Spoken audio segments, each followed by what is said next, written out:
Not look like a court in Britain, but it appeared due legal process was being followed. The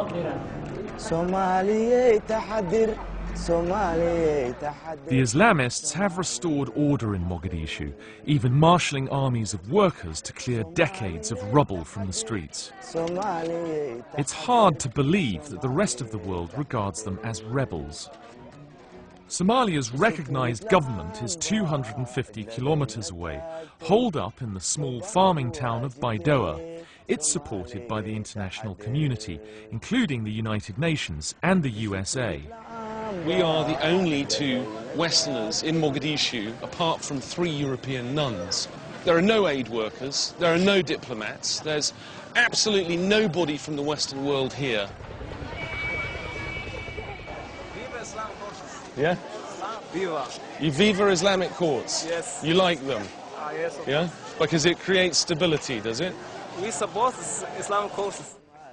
International concern about the union of Islamic courts includes fears that they will be like the Taliban, seeking to control every aspect of life and basic freedoms. Some extremists have already clamped down on cinemas, music, and even watching World Cup football on TV. We visited a school to see if the curriculum was being tampered with. We were surprised to find many students were newly arrived from overseas. A lot of the children in this class are from the diaspora of Somalis who've returned from Britain, Canada and the US. The teachers comment that they come back with rather weak mathematics from Britain. And where have you come from? England. And where were you living in England? Stratton. Are you happy to be back here in Mogadishu? Yes, it's a good country. And it's got good schools. I wanted to know if the headmaster was coming under pressure from the Islamic courts. We have an Arabic curriculum with some elements of the Kenyan curriculum. Do you think that under the Islamic courts it will become a more Islamist curriculum? Their main occupation now is to defend the country from enemies. So now they don't have time to focus on education or like that. So their main priority is keeping the peace. So there is no input or influence from the Islamic courts at this stage? No, none at all.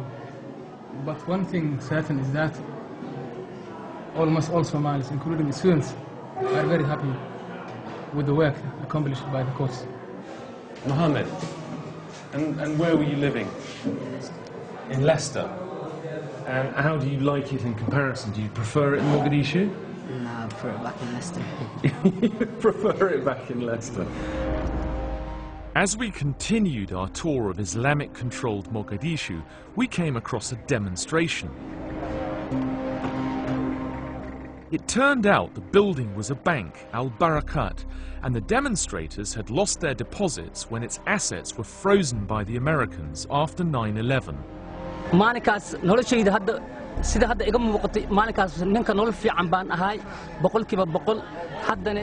This man said that he did well when he was relying on a stipend from Barakat, as did thousands of others, including orphans and the poor.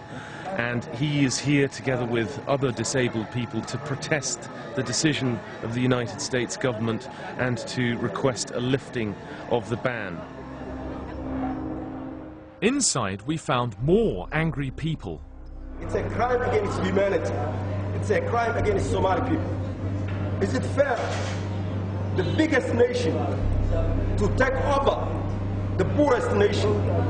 This is a contradiction against human rights, because millions of Somalis suffer because of that action.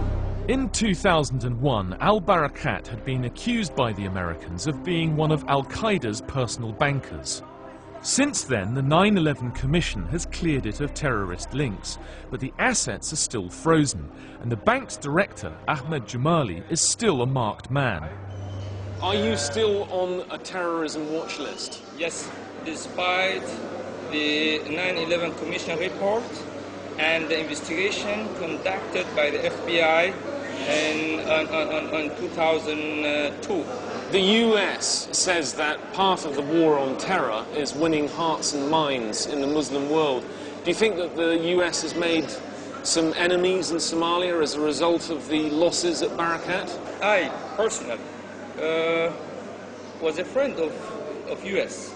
I was educated by the Peace Corps of the US, but after the freeze and listing of our names in that terror list, it added to the hatred, and it fueled the hatred of the US. Despite all the positive things we'd seen in Mogadishu, the rebuilding, the new system of law and order, we also came across signs that some of the concerns about the Islamic courts were justified. We'd been told of foreign jihadis and secret camps. We were constantly warned that Shabab extremists might assassinate us because we were Christians. We've been given this jihadi video. Many of them are locally produced, they're poor quality, and they're a call to arms and also a call for fundraising. Here you see images and the voice of Osama bin Laden describing Somalia as being in the front line of the global al-Qaeda jihad. The West has accused the UIC of harbouring terrorists involved in acts around the region of Eastern Africa. Of course, it's impossible for us to establish whether that is true, but this video, apart from including the images of Osama bin Laden and other al-Qaeda leaders, also celebrates some of the leaders of the UIC and their acts in this war against all of their rivals. We've been invited to interview Sheikh Hassan Dahir Awais, who is the most influential leader in the Islamic revolution taking place in Somalia. He's chairman of the Shura Council, and he's also the ideological leader for Shabab and the militant Islamic forces. It's alleged that you are harbouring 3 terrorists linked with the 1998 US embassy bombings in East Africa, and that members of the Islamic courts have been linked to murders of aid workers and other terrorist acts. anigana waxay ugu daninayeen inaan dawlad islaam aan inaan dhiso rabo. The Sheikh says that he knows that the United States doesn't want the Islamic courts to install an Islamic government in Somalia, and so they make up these allegations of terrorism links, for which he says they have no evidence. Do you think that you'll become more moderate, or will you have more power to install the kinds of reforms that people say they fear might become like a Taliban-style government in Somalia? haddii ay u jeedaan baalkii muxuu ahaa qanyar socodka ama moderaysinka haddii u jeedaan qaabka reer galbeed. Awais says that they will pursue an Islamic system, but at the same time take what is good from the West in terms of moderation. Not everything. We heard that crowds were gathering at the airport to greet some very important guests. The Islamists have spread control across a swathe of Somalia, but despite trying to unify people under the banner of religion, clan rivalries still divide the Somalis. This has brought them to the brink of war with the internationally recognized government. Now, suddenly, members of that government had flown in. The Islamic courts were hoping they'd come to join them.